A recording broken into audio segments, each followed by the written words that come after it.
BMW का नाम सुनते ही मतलब क्या आता है जहन में? तेज रफ्तार, शानदार डिजाइन, लग्जरी और शायद वो जानी पहचानी दो हिस्सों वाली ग्रिल। हाँ हाँ बिल्कुल, वो ग्रिल तो है ही। बिल्कुल, लेकिन इस जर्मन कंपनी की कहानी वो सिर्फ आज की चमचमाती कारों तक ही सीमित नहीं है। इसकी शुरुआत तो कहीं और ही हुई थी। बिल्कुल अलग। आज हम BMW के इसी उतार चढ़ाव भरे सफर को जरा करीब से समझेंगे।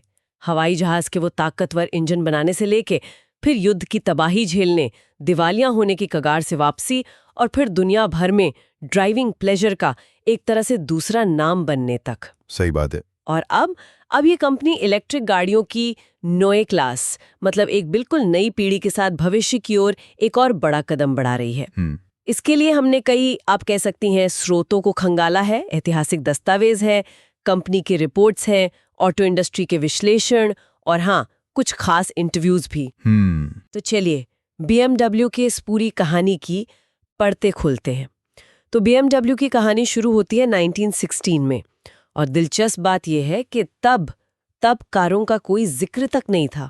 हाँ, ये बात कम लोग जानते हैं। 3 कंपनियों के विलय से बनी बेरिशम मोटोरन वैक यानी BMW, इसका पहला काम था हवाई जहाज के इंजन बनाना। बिल्कुल। पहले विश्व युद्ध में इनके इंजन, खास तौर पर वो BMW 3A, अपनी जबरदस्त परफॉर्मेंस के लिए मशहूर हुए। फॉकर D7 जैसे फाइटर प्लेन में लगे ये इंजन मतलब ऊंचाई पर भी दमदार प्रदर्शन करते थे और भरोसेमंद भी थे। हाँ, उस वक्त ये बहुत बड़ी बात थी।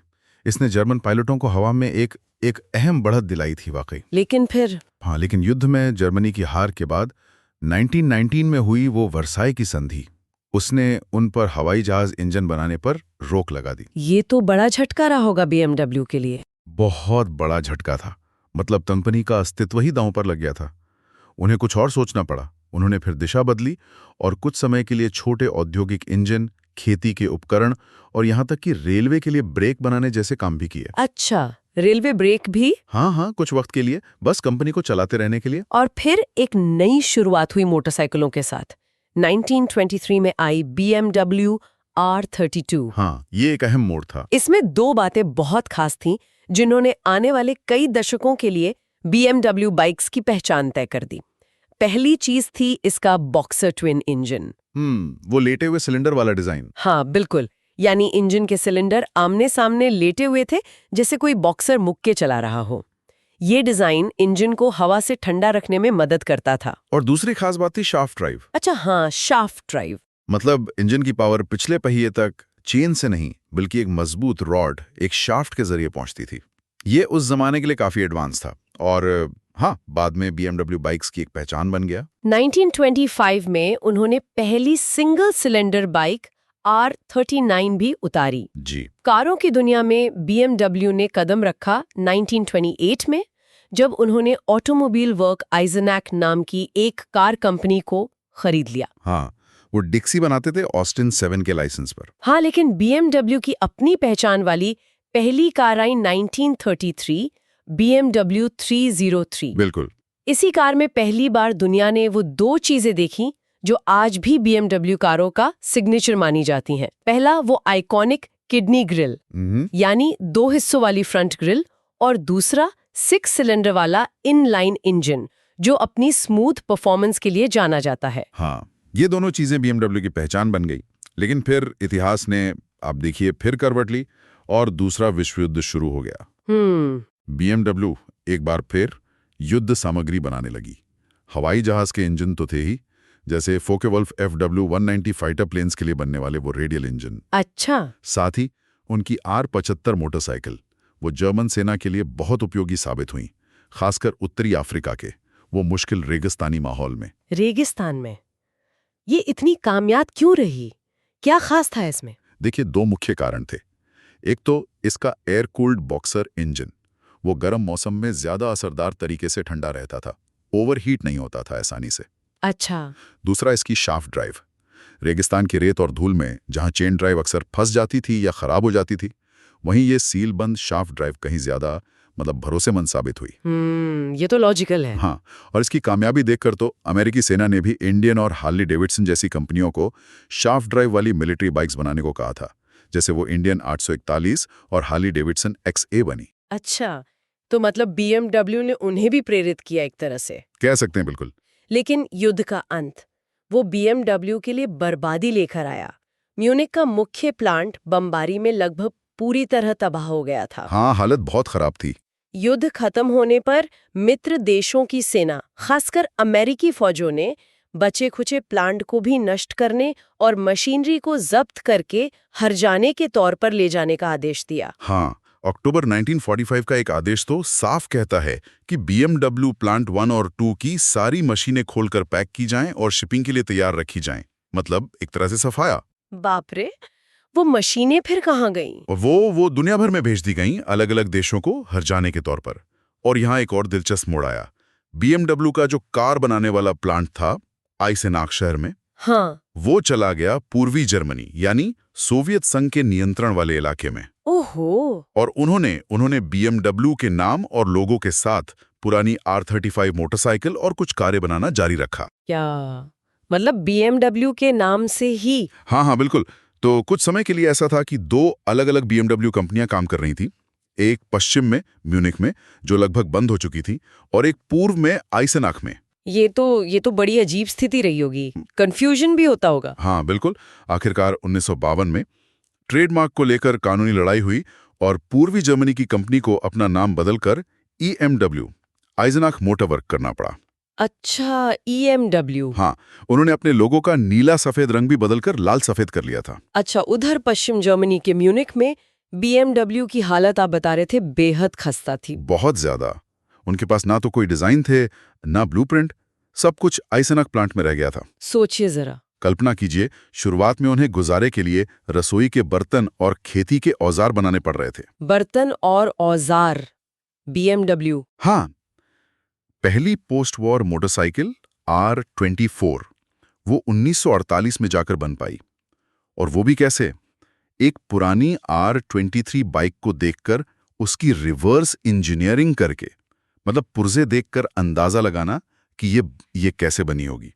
कमाल है। तो शुरुआत में सिर्फ मोटरसाइकिल ही बन रही थी? हाँ, शुरुआत में कंपनी का सारा ध्यान सिर्फ मोटरसाइकिल बनाने पर ही था। और यहीं BMW मैनेजमेंट ने एक बड़ी, कह सकते हैं, रणनीतिक गलती कर दी। वो क्या थी?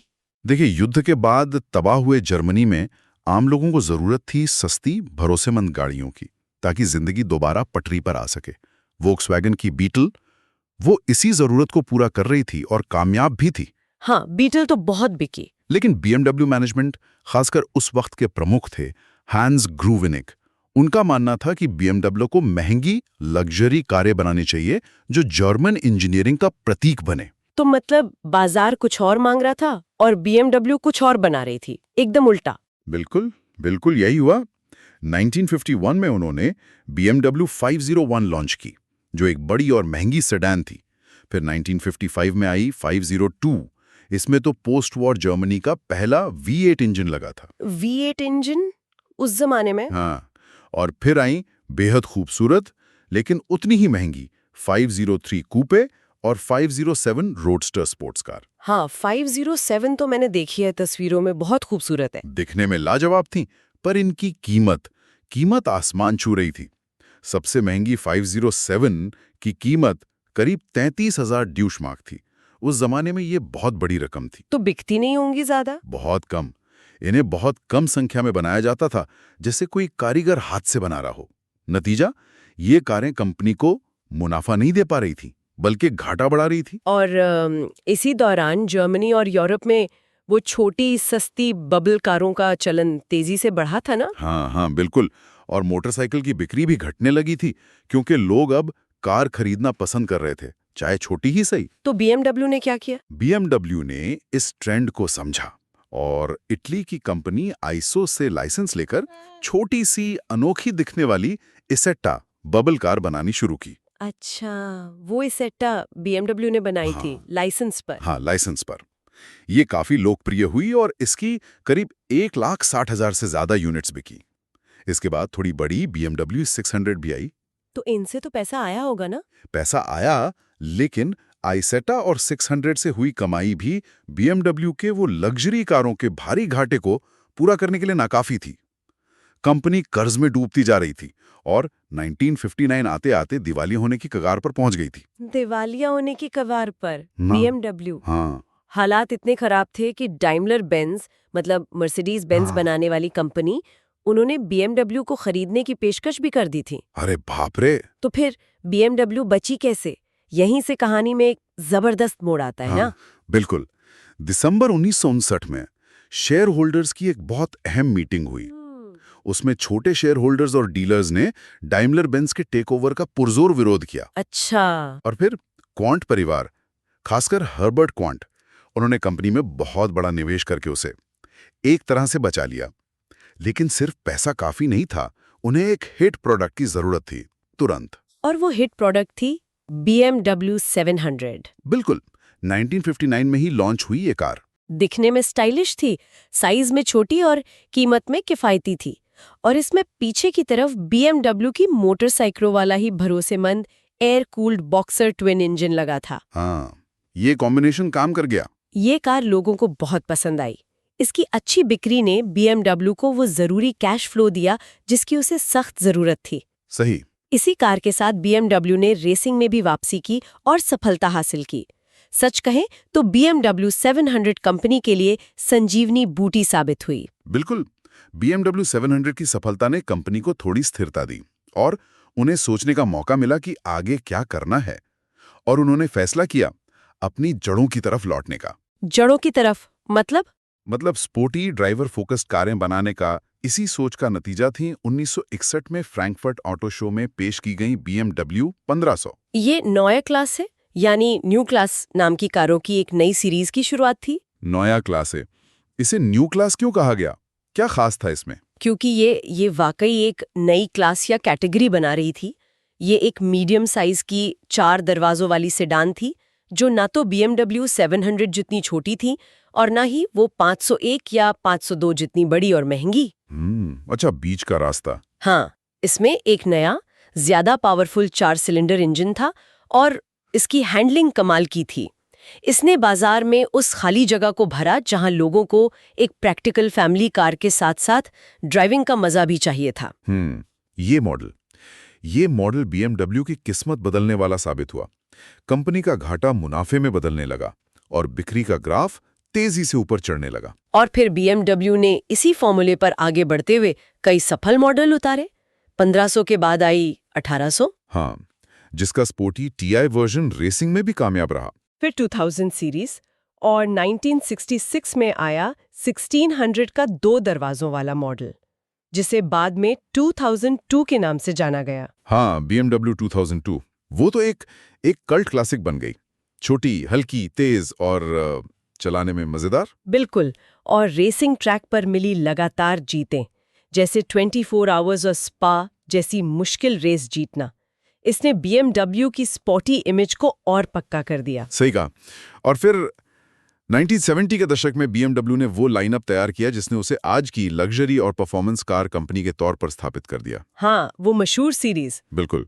1972 में आई 5 series mid size luxury sedan.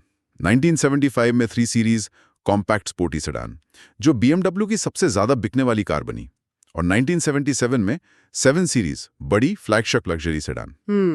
इन्हीं कारों के साथ BMW ने अपनी पहचान बनाई। ऐसी कारें जो लग्जरी तो हैं, लेकिन जिनका मुख्य फोकस ड्राइवर और ड्राइविंग एक्सपीरियंस पर है। और यहीं से वो मशहूर tagline I, the ultimate driving machine. बिल्कुल। ये सिर्फ नई सीरीज लॉन्च करने की बात नहीं थी, है ना? मतलब उन्होंने ऐसा क्या अलग किया कि ये टैगलाइन इतनी सटीक बैठी? देखिए, उन्होंने उस जमाने में ड्राइविंग के शौकीनों को ठीक वही दिया जो वो चाहते थे। बेहतरीन इंजन परफॉर्मेंस, जबरदस्त रोड होल्डिंग और हैंडलिंग, और एक ऐसा स्पोर्टी एहसास जो उस वक्त ज्यादातर दूसरी आरामदायक लग्जरी कारों में नहीं मिलता था। हाँ। उन्होंने इनोवेशन पर भी जोर दिया, जैसे BMW 2002 टर्बो में टर्बो चार्जिंग का शुरुआती इस्तेमाल। कार चलाने का जो वो शुद्ध आनंद BMW देती थी, उसी ने अल्टीमेट ड्राइविंग मशीन वाली छवि गढ़ी और एक मजबूत ब्रांड लॉयल्टी बनाई। सही बात है, लोग परफॉर्मेंस और ड्राइविंग फील के लिए ज्यादा कीमत देने को तैयार थे। बिल्कुल। और ये सिलसिला ये तो आज भी जारी है। आधुनिक युग में BMW ने अपना विस्तार जारी रखा है। हाँ, बिल्कुल। 2000 के दशक में उन्होंने SUVs के बाजार में कदम रखा, लेकिन उसे भी अपना अंदाज दिया। X5 को उन्होंने SUV नहीं, SAV यानी स्पोर्ट्स एक्टिविटी व्हीकल कहा। हाँ, SAV। जो उनकी स्पोर्टी इमेज से मेल खाता था। फिर मिनी और रोल्स रॉयस जैसे बड़े ब्रिटिश ब्रांड्स को खरीदा। उनकी M डिवीजन हाई परफॉर्मेंस कारें बनाने में लगातार सफल रही है। और आज उनकी एक अहम रणनीति है टेक्नोलॉजी ओपननेस। टेक्नोलॉजी ओपननेस, इसका क्या मतलब है, थोड़ा समझाएंगे? इसका मतलब है ग्राहकों को अलग अलग तरह की इंजन टेक्नोलॉजी का विकल्प देना, क्योंकि दुनिया भर में जरूरतें और नियम अलग अलग हैं। उनके पास आज भी बहुत कुशल पेट्रोल और डीजल इंजन हैं। हाँ, वो तो है। प्लग इन हाइब्रिड PHV गाड़ियां हैं जो थोड़ी दूरी बिजली पर चल सकती हैं और फिर पेट्रोल इंजन पर।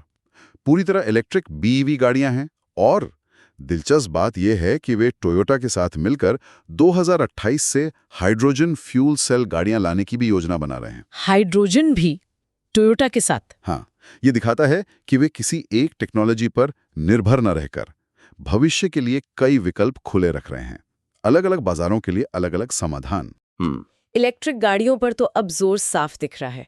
2013 में आई वो i3 और i8 थोड़ी हटकर थीं, लेकिन अब तो उनकी लगभग हर सीरीज में इलेक्ट्रिक या हाइब्रिड ऑप्शन मौजूद है। हाँ, अब ये मेन स्ट्रीम हो गया है उनके लिए। आंकड़े भी यही दिखाते हैं। 2024 में उनकी कुल बिक्री का 17% से ज्यादा हिस्सा पूरी तरह इलेक्ट्रिक गाड़ियों का था। बिल्कुल। और उनके नए हाइब्रिड मॉडल भी अब सिर्फ बिजली पर 100 किलोमीटर से ज्यादा चल पा रहे हैं।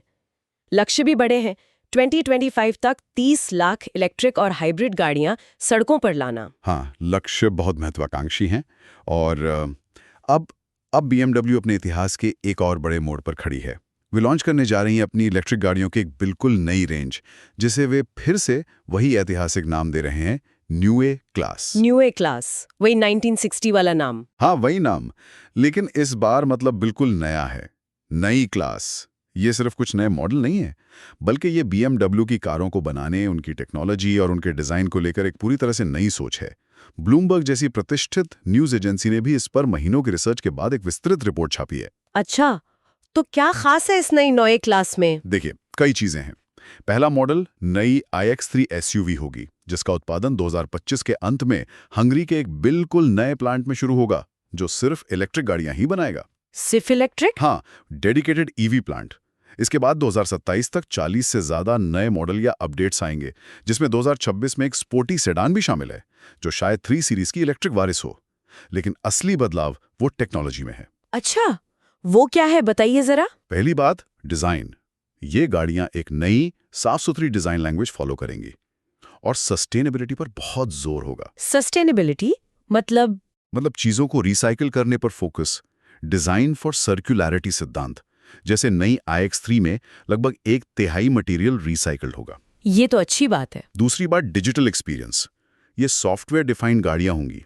सॉफ्टवेयर डिफाइंड ये क्या होता है? मतलब ये कि कार का सॉफ्टवेयर उसकी ज्यादातर फंक्शनिंग को कंट्रोल करेगा। जैसे आपके फोन में सॉफ्टवेयर अपडेट से नए फीचर आते हैं, हाँ, वैसे ही इन कारों में भी over the air OTA updates के जरिए नई सुविधाएं जोड़ी जा सकेंगी या परफॉर्मेंस बेहतर की जा सकेगी। इसके लिए कार में 4 बेहद शक्तिशाली कंप्यूटर होंगे, जिन्हें वो सुपर ब्रेन्स कह रहे हैं, जो अलग अलग सिस्टम संभालेंगे। 4 सुपर ब्रेन्स? हाँ, और एक बहुत ही रोमांचक चीज है, BMW पैनोरामिक iDrive। ये क्या है? इसमें ड्राइवर के सामने वाली पूरी विंडस्क्रीन ही एक डिस्प्ले बन जाएगी। क्या बात करे, पूरी विंडस्क्रीन पर डिस्प्ले? ये तो कमाल है। हाँ, बिल्कुल नया इंटरफेस होगा। और इलेक्ट्रिक ड्राइव के बारे में? हाँ, बैटरी और रेंज का क्या? यहाँ भी बड़ा बदलाव है। 6ठी पीढ़ी की BMW eDrive टेक्नोलॉजी इस्तेमाल होगी। नई तरह की गोल सिलेंड्रिकल बैटरी सेल्स होंगी, जो ज्यादा एनर्जी स्टोर कर पाएंगी। अच्छा, गोल सेल्स। हाँ, 800 वोल्ट का सिस्टम होगा, जिसे चार्जिंग 30% तक तेज होगी और सिंगल चार्ज में रेंज भी 30% तक बढ़ जाएगी। 30% ज्यादा रेंज, ये बहुत मायने रखता है। बिल्कुल। और BMW का लक्ष्य बैटरी की लागत को भी लगभग आधा करना है। आधी कीमत, तब तो EV और पहुंच में आ जाएंगी। उम्मीद तो यही है। और एक नया कंट्रोल सिस्टम है, जिसे हार्ट ऑफ जॉय कहा जा रहा है। ये ड्राइविंग सिस्टम्स को इतने बेहतर तरीके से कंट्रोल करेगा कि गाड़ी की एफिशिएंसी यानी कुशलता 25% तक बढ़ सकती है। हार्ट ऑफ जॉय, नाम भी दिलचस्प है। तो कुल मिलाकर BMW की ये नई क्लास है इलेक्ट्रिक गाड़ियों के लिए एक नया स्टैंडर्ड सेट करने की एक कोशिश है। वे टेस्ला और दूसरे नए खिलाड़ियों को सीधी टक्कर देना चाहते हैं। ये एक बहुत बड़ा दांव है, इसमें भारी निवेश लगा है। 2024 में निवेश पीक पर था। लेकिन BMW को उम्मीद है कि ये उन्हें इलेक्ट्रिक कार के दौर में भी लीडर बनाए रखेगा। एक बार फिर खुद को नए सिरे से गढ़ रहे हैं, कह सकते हैं। तो ये है BMW की कहानी। हवाई जहाज के इंजन से शुरुआत, फिर मोटरसाइकिलों का दौर, युद्ध की मार, दिवालिया होने से बचना, नई क्लासेस सेडान के साथ वापसी, अल्टीमेट ड्राइविंग मशीन बनना और अब एक बार फिर नई क्लासे के नाम पर ही इलेक्ट्रिक भविष्य की तैयारी। वाकई क्या सफर रहा है। बिल्कुल, ये कहानी BMW के लचीलेपन, उनकी इंजीनियरिंग की ताकत और शायद सबसे बढ़कर मुश्किल दौर में भी हिम्मत भरे रणनीतिक फैसले लेने की क्षमता को दिखाती है। सही बात है। चाहे वो वर्साई की संधि के बाद मोटरसाइकिल बनाना हो या 1950 के दशक के संकट के बाद वो 700 और फिर नए क्लासेस सेडान पर दांव लगाना हो, या अब पूरी तरह से इलेक्ट्रिक भविष्य की ओर कदम बढ़ाना हो, वो हर बार बदले हैं। हाँ, और बदलते रहे हैं और चलते चलते एक सवाल सोचने के लिए छोड़ जाते हैं। BMW के इतिहास को देखें, हवाई जहाज, बाइक, कार, लग्जरी, परफॉर्मेंस, फिर इलेक्ट्रिक और अब हाइड्रोजन में भी रुचि। इतने सारे बदलावों को देखते हुए क्या अंदाजा लगाया जा सकता है कि आज से 20 साल बाद BMW किस बिल्कुल अप्रत्याशित क्षेत्र या टेक्नोलॉजी में हाथ आजमा रही होगी, जिसके बारे में शायद हम आज सोच भी नहीं पा रहे? ये वाकई सोचने वाली बात है। कौन जाने।